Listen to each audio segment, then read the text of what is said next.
Alright, welcome back to my round 2 game of this month's REV GP. I'm playing 4-color Consonance against Slicer Simp. Let me check what deck they're on.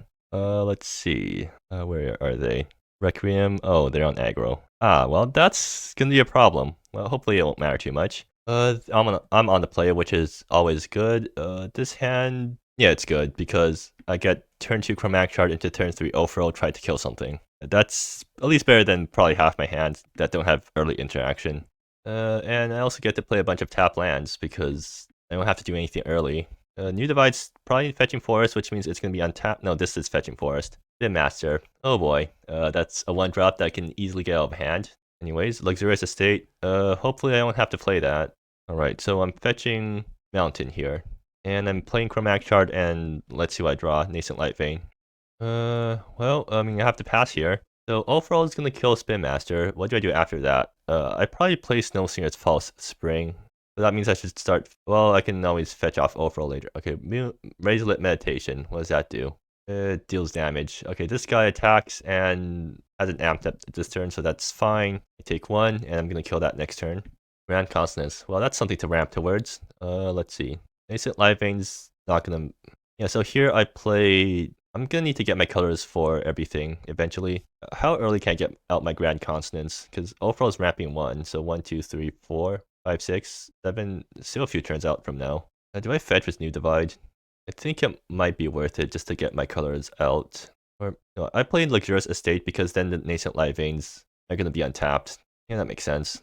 So play overall, minusing here, kill that, get back New Divide. Play it tapped because I do not want to lose any more life than I need to in this aggro matchup. And I pass the turn and play Snowsinger's False Spring next turn, using Nascent Light Vein to get my blue. Alright, I can New Divide for blue, but I probably just want to. What does this thing do? So that's so you amp up whenever you cast your second spell. Oh boy, so that's 1 amp, and is this guy hasty? Doesn't seem like it. Okay, so only 2 damage. That's fine. That's the amount of damage that I can take. What do I draw? Snowsinger's False Spring again. So next turn they get to go wild. Hopefully they don't kill me by then. They can amp up twice. If they have any hasty guys, then that suddenly becomes a huge problem. But they're probably whacking me for at least 9 next turn. So how can I get into Snowsinger's False? Actually, I can Grand Consonance next turn, right? Yeah, I have enough mana to do that. The New Divide's fetching green because I need to get my off colors. I need to get triple green for Grand Consonance. And Light Maid's on blue because I need to get. Actually, I fetch Island and put Light Vein on green, I think. Does it really matter how I do this? Not really. Well, anyways, I think I'll fetch green because it's easier that way. So Nascent Light Vein's untapped, and I'm naming blue with this guy. Second Nascent Light Vein is probably naming white or red, assuming depending on what I draw. Anyways, Snowsinger comes down. I draw 3. More follow-up Grand Consonances. 1, 2, 3, 4, 5, 6. Yeah, I get Grand Consonance next turn no matter what happens. Unless they start blowing up lands, but I don't think they can blow up lands, so they got 1 turn to kill me before I start flooding the board. I haven't really looked at what their deck can do. Is there any taxing guys? I don't think so. So yeah, like, I'm pretty safe. What does this thing do? Oh, it's an Anthem that fetches a legendary. Scary. But they're still not amping right now. Sure. That art definitely is unique. And they only whack me for 6. So that's a very survivable amount of damage. Oh, whack me for 9. Yep. 3 more. Okay, so I'm basically just hoping for a good Consonance flip. Elvish Witness. Do I have any hasters that can trigger Snowsingers? I don't think I do. Yeah, I definitely do not have any hasters in my deck. If I had, I could have, like, if I flipped the land off Grand Consonance, I could have attacked and then Consonance again. That'd been fun, but anyways, so I think do I name white with Nascent Light Vein? I think I do. Yeah, I'm gonna name white because I might need double white for if I top deck Drift Off, because Drift Off is pretty useful. It exiles stuff. Alright, let's see what Grand Consonance flips. And, so Planeswalker, creature, land, enchantment. That's really good. I'm probably flipping Drift Off. I already have Snowsingers in play, and I do not need more Snowsingers. So creature, it's Arnisec. Oh, and Planeswalker is always ass high because I don't have any other choice. Well, at least it's easy. At least all the choices are made for me, so that's convenient. These guys get bottomed. So Studio comes into play tapped. Asahai and Arnisec happen. I'm probably plusing Asahai. So anyways, first of all, I'm going to I need to point this thing at something first. I think, which one's more scary? Love of Lifeline or Empathetic Beat? I think Love is more scary, right? Or is Emblazoned Hooligan scarier? Because it prevents blocking, right? So that's kind of scary. How much removal do they have? Let me check their deck again. They have not actually that much removal, right? Huh. Alright, yeah, so then I can pretty safely just do this. Because I do not want my guys to get unblocked, cap blocked. Overall is used, Fury Calhelion is really good, right? Do I take Fury Calhelion here? I think so, because it blows up creatures. Overall also blows up creatures and also ramps me at the same time, but maybe it's not. I don't think it's as good as Fury Calhelion. Because yeah, Fury Calhelion also provides a body, so I'm gonna take Fury Calhelion. These guys, actually, honestly, it gives me an extra land drop, right? So I can also play out New Divide. And Asahai is gonna be Blessing. And hopefully, I guess, I just have to hope that this is enough to prevent myself from dying. Yeah, so let's see what my opponent has. They fetch with New Divide. The Razorlet Meditation, actually, if they have the Razorlet Meditation, they can't kill me directly. So I'm actually pretty safe because of that. I do need to start gaining life though, but wait, first strike. This guy can loop Razorlet Meditations. Oh, this guy can loop Razorlet Meditations. Okay, yeah, that's a problem. But they don't actually have the cards to amp it up right now, so I'm pretty safe. I don't think they're going to attack here. They're probably just going to end up turn sack Razorlet to hit 3 or hit me 3 in the face, and then back next turn with these guys, and that amps them up. They get back Razorlet, and then they hit me again in the face. So I need to gain life here. Actually, no, Fury Call just kills this guy. That's convenient. Okay, so what do I do here? Do I fetch with New Divide first? I don't think I need to. Forest? Sure. So here I can use Snow Singers to untap my guys, so I can Grand Consonance attack and then Fury Calhelion afterwards, and that's really good for me. I can't make use of double Snow Singers because, or maybe I can. I can use the mode. I can use the land untap mode on Snow Singers. How much mana do I have anyways? 1, 2, 3, 4, 5, 6, 7, 8, 9. That's one off being able to Snow Singers into Fury Call, but if I top deck a land off the first Snow Singers, I can definitely do that. Do I want to do that? Maybe it's worth it. It probably is worth it. And I'm gonna minus Asahai to give my guys flying so that. But does this guy give vigilance? No. Yeah, give my guys flying. Use Snow Singers to untap these guys. What instant speed removal do they have? Literally nothing. Okay, so I'm pretty safe there. In that case, yeah, I'm gonna see what I draw off Snow Singers first. I'll tap like this. Sure. So play Snow Singers, False Spring. Draw 3 cards, and New Divide, but it requires a life payment. I think that's worth it, right? So these guys are gaining me 2, or important total. And like Fury Call blows up Yeji. Yeah, this is a pretty good exchange for me, so I will do that. So fetch with New Divide. Let's see what I get, or what I can get. I can get the second mountain. That's probably useful. And I'm gonna play New Divide untapped. Hopefully they don't have instant speed burn to like kill me in response to something stupid. I'll fetch planes now. Like I don't need that much green, right? Watch that be famous last words. Alright, so Fury Calhelion is going to kill Yeji. Asahai is going to minus, give my guys flying. It's going to die to Razorlet Meditation, but that's fine because I've already managed to stabilize on board. Oops, wrong thing. So then I'm not going to go into tunnels because they're the aggressor, so I don't want to do that. And I'm going to attack with everything.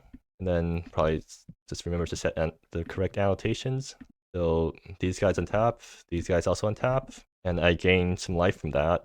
And then, yeah, let's see what Consonance number 2 flips. I should probably leave up enough mana for overall number 2, because I have 10 mana now, right? 1, 2, 3, 4, 5, 6, 7, 8, 9, 10. Yeah, this is absolutely insane. No, that's the wrong. Yeah, that sounds about right. I have the right colors, right? No, I need double GG already. Yeah, it's pretty close to GG, but I'm just gonna show them the Grand Consonance. All right, that was a good game 1. They didn't get a very fast start. Like they didn't manage to amp it up at all during the first 2 turns, and they just got ramped over. And that's a good sign for me because I get to bring in all these guys. What do they get to bring in? Crown Guard ban, and that's kind of it. All right, that's pretty good for me. What do I not need? Snow Singers is too slow. Asahai are already bringing in. I'm already bringing in this many Cathets, so I don't need to bring in more Asahai's. Drift Off is way slower than Braze, so I'm bringing those guys out. Max Shard, whatever, I can bring those guys out. And I guess I just bring the health down because I don't really need that many of these guys. Like it's really only good on turn 3 if I can foretell it. Is that what I'm going with? Yeah, it seems about correct. Actually, no, I'm gonna bring out one more Asahai. Like Catet's way better than Asahai in this matchup. In fact, I'm gonna bring out all of the Asahais because I don't need this many good top end planeswalkers. That means I get to bring these guys back in. Do I want more drift offs? I think drift offs are good just because they're a consonance hit. Actually, I think I bring out one grand consonance because I definitely want to be faster. So like this. The drift off is just way too slow, right? So I would rather have chromatic shards over that. Doesn't really matter. All right, I'm running this back. All right, they're on the play though, so that's gonna be a change. Raise Elvish, yeah, that's good enough. So Luxurious Estate means Nascent Living is always untapped, so that's good. So I start with Luxurious Estate, going to Forest, and then Nascent Living for red. Get Graze. Gather Strength, move out. What does that guy do? Make soldiers, buff your team. Okay, sure. Drift off. Not gonna be castable, unless Elvish Witness survives. How much removal do they even run? It's just Braze, right? More soldiers? Okay, sure. Let's tap. Yeah, I think they got an unfortunate draw where their hand is kind of slow. More Fury Call Helions. Well, this will be really good if I can get up to Fury Call Helion mana. Not sure if I will be able to do that. Well, Chromatic Shard's a start, I think.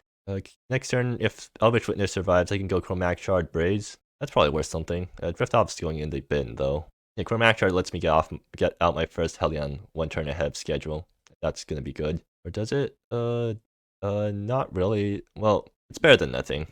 I'm just gonna have to face tank everything until I get my first Helion. I guess my first Braze also helps in that regard. Do they have removal? No, it's Spin Master.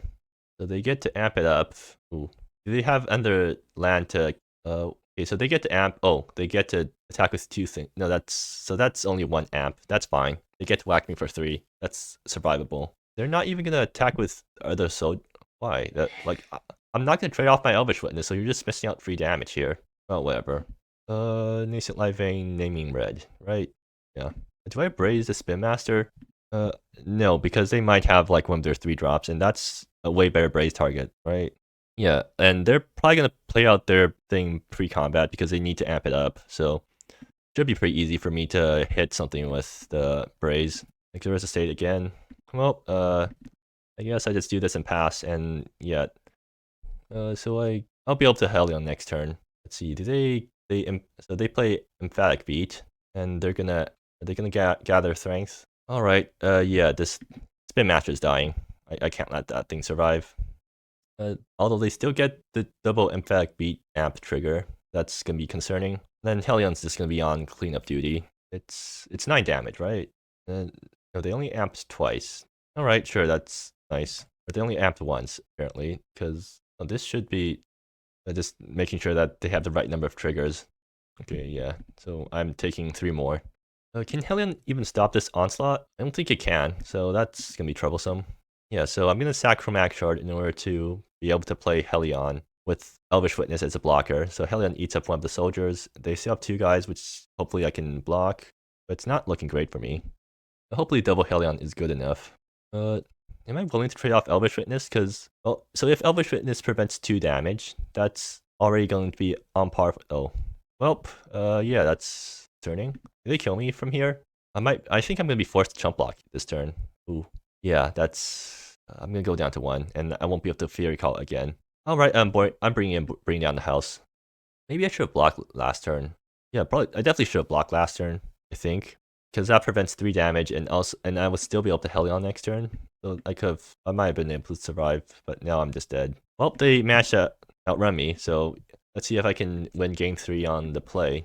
I do want all the Brazes, right? Maybe not. Drift Off felt bad. Like, it's just too slow. Bring down houses would have been good there, I think. If I bring in more Chromatic Shards, like, that's also a slow card. Maybe Snow Singers is still good here? No, right? Snow Singers is just way too slow. Unless I have Aren't Set, because that thing blocks this thing, and then Snow Singer comes down and it untaps my lands. Yeah, I'm not sure what exactly to board. Maybe one more Asahai is too slow. Like, Cathets always is better than Asahai in this situation, I think. And boarding out Snow Singers also means I don't have to fetch blue anymore, which I might have forgotten to do.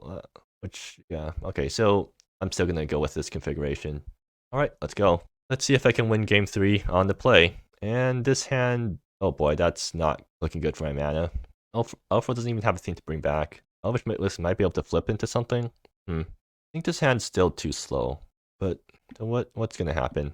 Turn 2, I Elvish Witness, hope to flip 2 lands so I can get 1 into the yard. Yeah, that's not happening. I'm longeting. Well, I mean, okay, so this hand, interesting, but I mean, it does stuff. I don't think I need Drift Off plus this many Brazes. So I'm gonna bottom one of the Drift Offs. E divides probably fetching. It needs to fetch green. So bring the house down is actually probably what I should have bottomed. No, drift off was what I should have bottomed.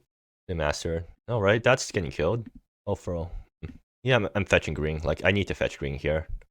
Pathetic beat. Oh boy. Yeah, I probably should have kept drift off. All things considered. Spirited protest. Oh. All right. I think forest is the safest fetch here because that means if I top deck any land, I can play all for all. And I want Spin Master out of here before I can do anything too stupid. So I'm really hoping to top deck a land next turn because that would let me play all for all minus kill something, wrap me up, and then get me closer to Fury Hellion. So do I get a land? I technically do. Okay, fine, I'll play it. I mean, it could have been worse. I could have not top decked a land. And I still get to hold up Braze. So, like, I still get to kill the 3-drop that they play next turn. If they have a 3-drop. They're probably going to play a 3-drop if they have it. Yeah, there we go.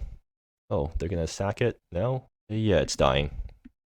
So that's a pretty good situation for me because their board is still kind of small and I get to untap with all for all. In fact, I get to untap with all for all plus a land. So that's extremely good. Yeah, like, I don't think I could have asked for a better curve here.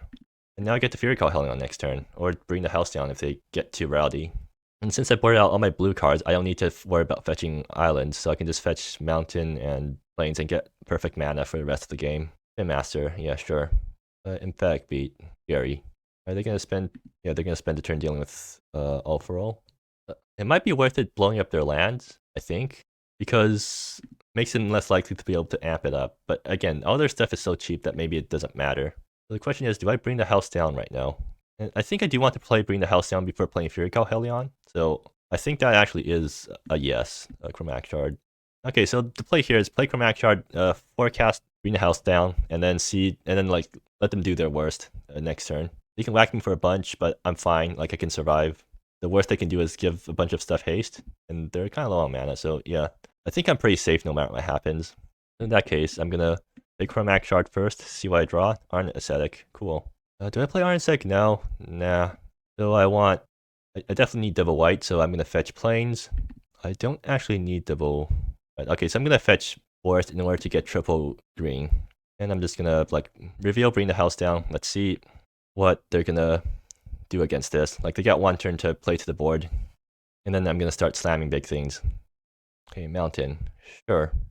Love of lifetime, sure.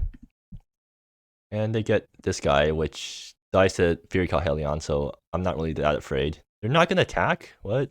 Okay, yeah, they're gonna attack. They don't even get to amp it up this turn, so like I got a pretty. I mean, I think I got a pretty good bring down the house. Maybe I could have gone slightly better if I tried a bit harder, but I think I'm pretty happy with the current outcome.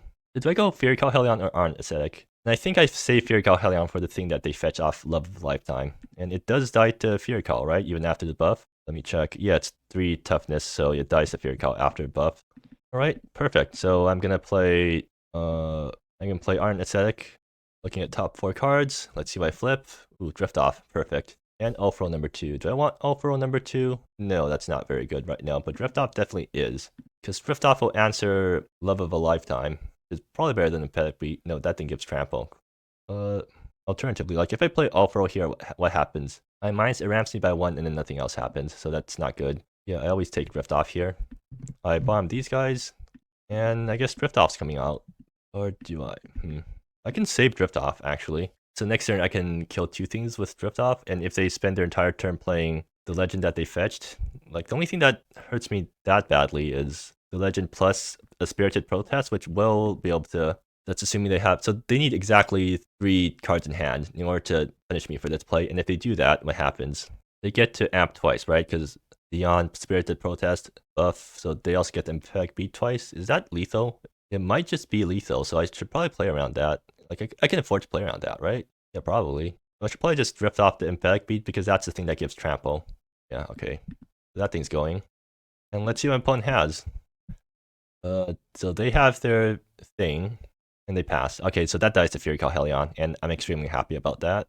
Chromatic Shard number 2. Did I Psycho Chromatic Shard? I mean, no point in not drawing cards here, right? So I'm gonna do that. More Chromatic Shards? That's funny. Anyways, that thing dies. Do I attack here? I think I should keep my guys back in case they have Spirited Protest. Like there is a state, sure. You know, Outer Alley to Fierce. So that thing gets blocked by Ardent Ascetic, which is pretty. Oh, this guy's yeah, this guy they don't have haste, so it's not too scary right now, but they have enough to amp twice next turn. So that's a problem. But I have a Chromatic Shard that I can, oh, that's convenient. So Cassette kills Adderali and then gets me some chump blockers. I'm pretty happy with the outcome then. So the amp twice, it gets rid of my chump blockers. I still have block. And I even get to play Chromatic Shard first. Nice. Being absolutely insane draws this game. I feel kind of bad for my opponent now. But anyways, yeah, this is extremely good for me. That's not exactly what's supposed to happen, but you can fix that yourself. Do I attack with Furical Helion? Well, I don't think I attack with Furical Helion because I want to minus get that again next turn. So I just pass. Like, I win if the game goes long. So right now I have inevitability. They can play move out, but they can't amp twice unless they have Spirited Protest off the top. It seems like they just top deck the land. Okay, they're sacking Dormant Crag to draw some cards. Let's see if they get Spirited Protest off the top. They're gonna play Gather Strength again. They don't even get to amp once. Oh no, they're sack the flute. Okay, yeah, that's a pretty sad situation for them because now they're just kind of out of luck. Elvish Witness, cool. What's off the top? Some lands that I don't want. Okay, Cathet's just gonna kill that guy. So Cathet match should basically be kill 2 things, make 4 1/1s, which is extremely good. And now I can go on the offense. So yeah, just attacking with Furical Helion. I should probably fetch with New Divide end of turn just to thin my deck a bit. Although ultimately it probably doesn't matter. Okay, did they top deck Queen out? Okay, that's actually gonna do something because it's first strike, and it can. If they put everything on Furical Helion, it will be able to kill Furical. Really great. Oh, I think I want to trade off. So like I will trade those guys off. So yeah, like just simplify the board because they're the board-based deck. I'm the not board-based deck. I fetch Forest again because I don't really know what fetch order to go for now that I basically have all my mana. Well, yeah, that's convenient. No point in not doing anything, or no point in not playing that, I guess. And I'll just choose the life game mode because blowing up lands is kind of pointless now. We're in the top deck war. My opponent must be super demotivated right now. They just didn't get a fast enough draw, and then I managed to top deck answer after answer until they're out of ways to run me over. Symbol of Revolution. Okay, that does do stuff. Like, it is flying. So this thing would have been really good earlier. In fact, it's still really good because, yeah, lifelink flying, so it can race my Furical Helion. And in fact, Queen Adderali is getting this thing protection from my big guys, so my big guys can't even swing into it, right? 1, 2, 3, 4, 5. This thing's a 6/6 right now, and that kills Furical Helion. Silversun doesn't die to Silversun, or I mean, doesn't die to Silversun, but Silversun also doesn't die to it. So, yeah, I'm sorry. At this point, I just feel bad because I'm like, what the heck is my draws right now? But anyways, okay. Symbol can kill Fury Call, but it can't kill Silversun. Oh, they just concede. Yep. Well, like, I should have had a bad matchup against their deck, but they just got slow draws. So I managed to do the ramp thing and also top decking answer after answer because if I didn't have removal for Queen Adderali every single time that came out, I could have been in a lot of trouble since my big guys wouldn't be able to block, or not even my big guys, my medium-sized guys like aren't aesthetic, wouldn't be able to block anything. I think this should be it should be a good matchup for them, but I just got lucky. So yeah, well, I managed to make it to next round 2-0, so maybe I top the cut again. Anyways, see you next round.